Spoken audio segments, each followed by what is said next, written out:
Well, hello everyone, and welcome back to another character breakdown for Marvel's Contest of Champions.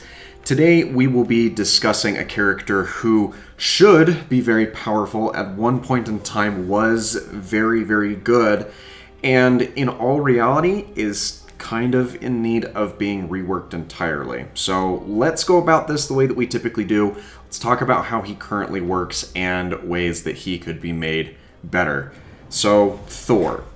There is a lot that this character should be capable of, and by all means he's not terrible, but he's had certain limitations put in place, and honestly, if you're going to alter this character further, you're better off just redesigning his entire kit. And there's a glaring flaw that will be made very obvious as we get into how his current character works. As a base rating, he has a 40% resistance to any shock debuffs that are placed onto his own character. He has a chance to proc a Fury buff during the course of the fight. It has a 50% increase. It has a 50% chance every 30 seconds, and it will increase up to 150%. So you'll have an opportunity for him to get Fury buffs intermittently throughout the fight.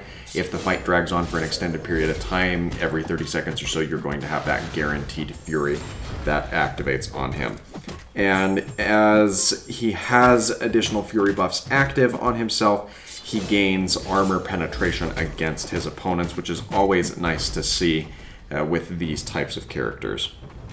On any given attack, he has a 10% chance to gain a Fury buff, and those Fury buffs will last for 6.5 seconds. I believe that's about the same duration for the passive Furies that can just activate every 30 seconds in the fight, but it doesn't really give a lot of clarity on that. However, if you do happen to get a couple of Furies stacked up on top of each other, that is a very nice thing to see from Thor. His special attacks have chances to stun the opponent. His first special attack also has the benefit of dealing true damage, which means that no armor rating is taken into account when calculating the damage that is dealt, and it has a 70% chance to stun for 3 seconds. His special 2, though it doesn't have the true damage benefit that the special 1 does, it does have an 85% chance to stun for 4 seconds, and the special 3 has a 100% chance to stun for 4.5 seconds. And there's a very glaring issue here, which you would hope would be fixed with his signature ability, but his signature ability only grants him the capacity to gain a Fury buff when he himself is stunned for 4.5 seconds, and when he stuns his opponent, he will apply an armor break that lasts for 7.5 seconds and has a very sheer reduction to their armor. And unfortunately, the biggest problem with this is compared to how he was originally is he used to be able to stack those armor breaks infinitely. Now he can only ever get 2 active on his opponent at a time, which is a real shame. Now, I've talked about it a couple of times leading into this, and what is the glaring flaw with Thor's character? He's the god of thunder, and not one of his abilities, either passive combat or special attacks, give him the ability to apply shock debuffs to his opponents. You would think that that would be an integral part of his character, and that's where my opinion is that this character needs to be overhauled completely and work that type of a concept into his character design, because that's really the way that he should work. I'd also love to see at least a reanimation of the special 3, especially because this is the version of Thor that has Mjolnir, and you can easily animate that to be a bit more of an attack that revolves around him throwing Mjolnir in a much more cinematic way, as opposed to the charged up Thunder Slam that he does with it. So what do I suggest for Thor? I think that he should have a chance to apply shock debuffs to his opponents throughout the course of the fight, have them last 3 or 4 seconds and deal an intermittent amount of damage. Give him the ability to refresh those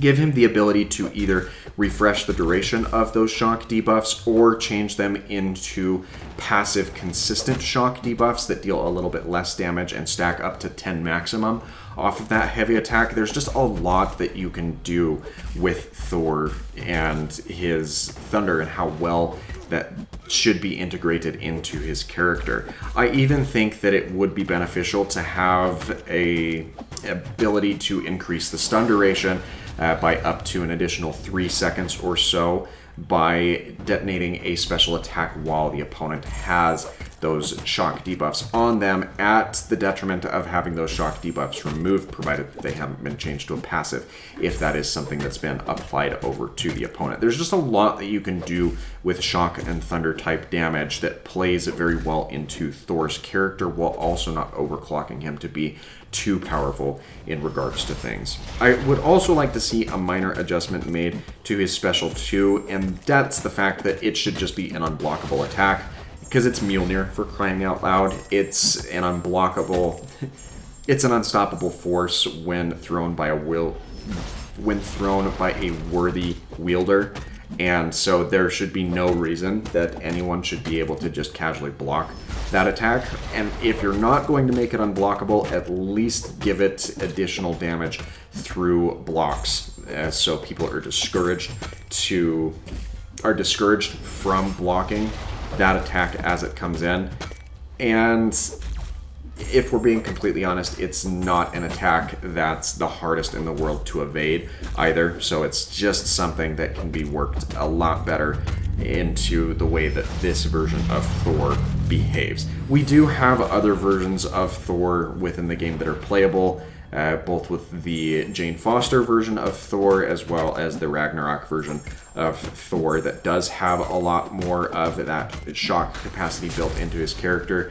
But this is the God of Thunder as he is widely known and perceived throughout the comics and media. So not having any sort of shock or thunder type damage integrated into his kit is a downright shame.